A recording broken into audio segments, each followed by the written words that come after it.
these are highly intelligent people. If you are to brainwash me, for sure, you must be more intelligent than me. You must be having something that I don't have. Okay, you know? okay. And they're there. They're Yeah. God-given. Right. Can you also find how to make use of these people? So you support regulation? Yeah. He doesn't. Yeah. He supports. Yeah. I don't, because we have already regulations. As it stands, when somebody is coming to register a religion, Yeah. or a sect, whatever it is, those qualifications should be attached to that registration. Okay. And when they do their returns, that is a monitoring system. So we have it there. But let me clarify something. Yeah. Poverty is relative. There's poverty of physical need and there's poverty of mind. Yeah. And when That's why they're very intelligent. when legal mind is eroded, Yeah. that is when the 600,000 whatever is given. But I also want to tell Tandaza that Ezekiel is innocent until proved guilty. And we don't want to point that. Let us leave that to the judicial system. So Baba had the right. Martin, now you are double speaking. No. You are double speaking. That's why he's out. Actually, He's not guilty It's already. not even a second only. Yeah. There are many. We have said Yeah. Mackenzie has opened up an opportunity now Yeah. to do forensic audit of all our religious organizations. Because, look, we are still using a law that was passed in 1969. There are many things that have happened from that time up to now. Yeah. Even here in Nairobi, and even in your own village, there are many religious organizations that spring up almost daily. Yeah. And you'll see somebody who is a prophet or an evangelist or a pastor speaking on TV, Right. abusive. Actually, even the words they utter on national TV should not come from a religious person. But we have tolerated. We clap for them. Leave alone that see, in England. Martins, in England, look at it this way. Now we have somebody calling himself Jesus. Yes. You see, yes, Yes, Watongeren. and the Archbishop, the SJ, the Catholic don't want to touch him because they are saying, surely, is that Jesus? You know, Rogers, and he what moves do we do? around, and people believe. People now are moving with him, believing that now is the Jesus who has come back. Savior has come Yeah, back. he's now come back. No, what I was dissenting is that the notion that Baba is associating with a criminal. No. It's not yet there. Okay. I just want that to be clear. Okay. Point No, you are taken. here to clear Baba, you know, but I think as leaders we also have a responsibility to also see the kind of people we associate with. Okay. Yeah, because even before the due process, as you put it, is innocently proved guilty.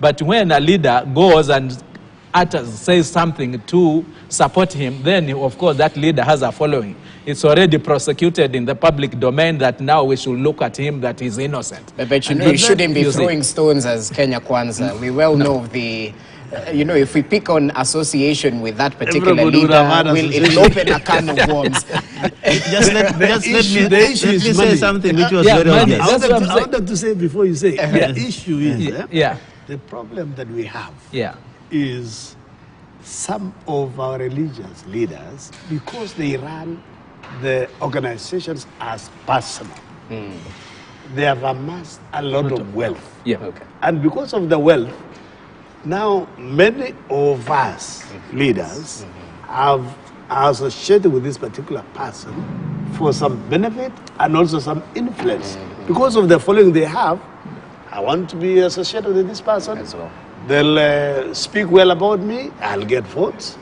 They can might even also sponsor. organize something for me to go and give it somewhere else. So that is where we need to convict ourselves and say, enough is enough. We need to restart and ask for forgiveness. from Like God. when Baba visits Ezekiel, who has a lot of money, the following day he goes to donate unga in Nyanza, which we've not is not normally his kind of I work. think I don't know I think whether my friend is going Casting overboard. aspersions, Let me say this and Okay, so then finalize this Then I conversation. will withdraw. Kindly, yes. Then I will if withdraw. only he did not withdraw. Apologize. I will withdraw. And apologize. Then I will withdraw. What I'm saying is that association can be tricky because this guy who have now, he was there in State House. So do we castigate Ruto for that? Maybe he did not know. Yeah. But what I'm trying to discourage, and I said it, the relationship between Prophet Nathan and David. Let us have a purpose. Don't go to State House to have a brown envelope. And we have a brown envelope syndrome. We had one who went there and came to pray during Labor Day. If you listen to that prayer, it's an outcome of a brown envelope. So you compromise yourself. So please, leaders in the religion sect, don't do that. Just stand for God and stand firm and tell the truth as it is. Sure.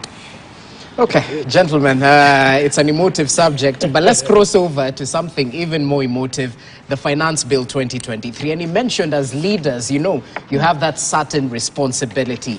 And perhaps I'll start with you, Kasim, because the editorial cartoon on Taifa Leo sort of points at what many might argue will be the way this finance bill will go. Eventually, whether unions come up against it, whether Kenyans might, poke holes perhaps in the housing fund or the VAT on fuel, at the end of the day, and we had, I think it's from Senator Cheriot,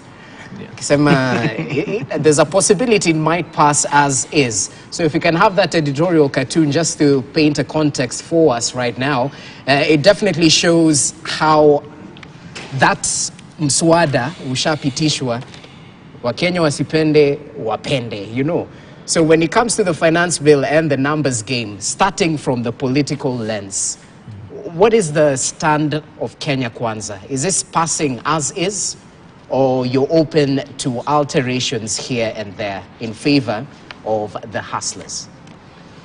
Thank you for giving me the first opportunity to contribute on that discourse. We've had politicians who will speak their minds over time. We've also had the politicians who would not speak their minds. Remember, in the last parliament, we had none other than Junet, who said that he follows Baba like a cow. He said it himself, that he doesn't have to think at all. If Baba says it's right, then it is right. If he says it's wrong, he said it. And now, Senator said that. From where I sit, Jesse, I'll do what is good for my people and for this country. Of course, I can be convinced otherwise. The moment I debate, the moment I give my views, the moment I vote, I'll be voting on the point of conviction. Let's start with the housing. Initially, when it was mentioned, personally, I didn't understand it and I was opposing it, you see. Even when it came to the issue of the NSSF contributions, it's easy to look at it that, okay, people don't have money, they already what they're earning is not enough. But having been taken through in the last 2 PGs, especially on those issues, then I actually changed my mind. And I think I can convince somebody that saving 200 shillings during your working life is not saving. 200 bob. You work for 30 years, you save 200 bob, you are retiring, your savings is 120,000 shillings. What do you do with the 120,000 shillings, So we need a cultural change. We've not been used to saving, so it's high time that we actually inculcate the culture of saving into our people, starting with myself. Because when we were paying 200 shillings, I was also paying 200 shillings, and I thought that was okay, So equally with the housing levy, we've had these housing problems for some time now. Now you would ask yourself, would you want to continue with Kibera the way it is? Would you want to continue with Madare the way it has been? And for how long? And how are we going to solve that problem? I have a house myself, if to be specific houses. I don't need to own that cheap housing scheme. But if my savings would help somebody who cannot buy a 1.2 million house or a 3 million house, to me, I think I have a moral duty to make sure that that Kenyan also enjoys that good house. Now you see, you're speaking from a point of a homeowner. Now let's speak to the hustler whose payslip perhaps is, a little bit wanting. And they're seeing that pinch at the end of the day, contributing just 3%. For them, they don't see housing as a priority. They're okay renting as long as he can pay fee and all the other necessities. You see, that's why I'm saying, where did I start? From a cultural change. Do we need to stay or live or suffer the way we've been suffering to eternity simply because we've been programmed to do that? And I started by explaining how people have been paying 200 to the extent that when, and this is not just the Kenya Kwanza government, even previously there were attempts for people to increase their savings. People went to court, it was stopped, and people clapped and said, this is the best thing, we can't pay more. But in the long term, as a leader, would you want to lead your people to eternal suffering? That is the question. So it is the same now with the housing levy. Remember, it is not a tax, it is a levy. This one actually benefits that hustler. I can't see myself contributing to own that house myself, you see. But now, since for a long time, people have been used to the status quo that it's okay if I live in a mud house with no proper sanitation, as long as I can buy my car for my kids to eat. But for how long will they continue? The same hustlers, for how long will they continue that way? Okay. At what point will the money be enough, if we are to put it that way? Because if you say, because I'm earning 20,000, then I can't save, then you won't save, you won't invest, and you'll remain where you are, you know. And the other issue would have been voluntary. But we know with the culture that we've had, if you leave it purely voluntary, then people will go back to where they are now. Everybody will say it doesn't have enough. Remember, even for us, for those who are earning maybe 500,000 and above, there are others who immediately they stop earning, they go back to where they are. They didn't save enough because even the 500,000 was not enough. Even the 1 million was not enough, depending on one's lifestyle. Yeah. So there are some things where I think what we are lacking as we are now is that we have some new ideas which people have not been able to actually get the proper information. But at the end of the day, my position is I always vote with my conscience. Convince me, I'll convince my people, I'll talk to my people, we get a buy-in, we move forward. But certainly we need new ideas if we are to move from the current status that we are in. Interesting. Martins, let's cross over to you, because yesterday, as I mentioned, President William Ruto mentioned that he's in full support of the housing fund, actually called it the hustler's mortgage, and indirectly whipped members of parliament to support the proposals of the Finance Bill 2023, which according to him aims to provide low-income Kenyans with the opportunity to own a home, specifically on the housing fund. Your take on that? I really tried to analyze this bill, and I've come out with this following. It will reduce saving entirely across the board. Investment will be down, production will be high, it will be disincentive, it will drive investors away, and that reduce capital, foreign capital. It will encourage tax evasion and also tax avoidance, as people will be going to smuggle and all that. It will increase cost of production, and Kenya will be unattractive in this region. I had the finance minister trying to say they want to align Kenya with others. What do you get out of that? Let us remain low for investors to come. It will increase poverty and joblessness because the employers will be hit very hard. It will also diminish micro business, especially if you start taxing from 500,000. I mean, it was previously 1 million. Now it is. That is where the micro business is. It will interfere with that, and also it will interfere with digital. You know, they're putting 15% on digital, including cryptocurrencies. So it will interfere with the system completely, and you cannot increase taxes everywhere. Now, as for the president, I want to say this. If you do things by force, it means you have refused to listen. Payslip is a property of an employee having signed a contract with an employer. You cannot invade the payslip and say, I'm taking this because you need a house. Who told you I need a house? I need food on my table rather than a house. Now, the 3% is a sword on both sides. It will cut the employer and it will cut the employee. These members of parliament, however high they are, will agree with me. most of the pay slips are negative, meaning many people have already, it's a household thing. My priorities cannot be set by a government. It is mine. So most people have mortgages. Why do you want to deduct their money again? And you tell me after some years, give me the saving. What do you do with the negative pay slips? But worse in this is that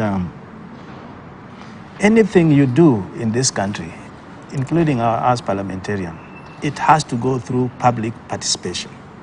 What do the people say? There's no government who has it all to take by force people's money. Let me put it another way. The government cannot prescribe solution for the people and sustain it. What the government can do is to help the people identify their own problem and help them solve it so that they have the ownership of that. The housing thing is not a priority. Putting food on the table right now is a priority. Taking kids to school, they will tell you, especially Tandaza who have a bursary like me, it's not enough. Children are like a revolving door. They go to school with little money, they are sent back, they go, and at the end of the game, they perform very poorly. Education, health, and food on the table are the most priority. Now, if you tell me now that as much as we are going through this with our people, because we represent people, we sit them, Senator can attest to this, they come, you go home, 100 people there, they all their problem. If you tell me that you are now moving the taxation of fuel from 8 to 16, everything anchors on fuel. They will shoot up. Right now, people are suffering. How would you convince me that that is going to inspire growth in economy? It will affect everything across the board. Now, there's another issue with the digital taxation. Yes. Our young people, this is the avenue for them to venture. In fact, it is still very young. If you tax it, or you tax the platforms where these businesses are doing, taking down, it means other jobs will be shipped off the ground, and these young people will remain jobless. It means also that the government is only sensitive to direct taxation. But there is what is more important, which is called indirect taxation. Let me explain it this way. If you don't tax my gross 500,000, I take more net at home,